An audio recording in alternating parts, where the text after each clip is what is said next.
ઓડિશા રાજ્યના ગંજામ જિલ્લાના એક ઇસમને 8 કિલો 315 ગ્રામ ગાંજો જેની કુલ કિંમત 83,150ની સાથે પકડી પાડતી Saroli police station surveillance team. Police commissioner Shri Anupamsinh Gehlot સાહેબ સુરત શહેરના નો ડ્રગ્સ ઇન સુરત સિટીના અભિયાન અંતર્ગત ગેરકાયદેસર ડ્રગ્સ, ગાંજા અને ચરસની હેરાફેરી કરતા ઇસમોને પકડી પાડવા અંગેની સૂચના અન્વયે તથા ખાસ પોલીસ કમિશનર સેક્ટર 1 સાહેબશ્રી તથા ઇન્ચાર્જ નાયબ પોલીસ કમિશનર સાહેબશ્રી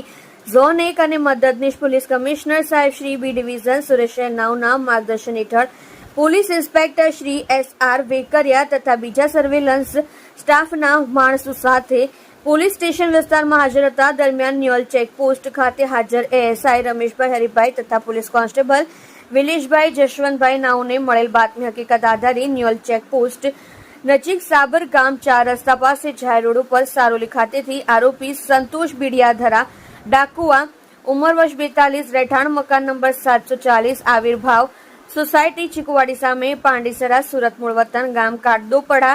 પોસ્ટ ભામોચાલી થાના બુગડા જિલ્લો ગંજામ ઓરિસ્સા નાઓને માદક પદાર્થ ગાંજો જેનું કુલ વજન 8 કિલો 315 ગ્રામ જેની કુલ કિંમત 83,150ની મત્તા સાથે ઝડપી પાડી ઉપરોક્ત ગાંજો આપનાર તથા ખરીદનાર બંનેને વોન્ટેડ જાહેર કરી કાયદેસરની કાર્યવાહી કરેલ છે.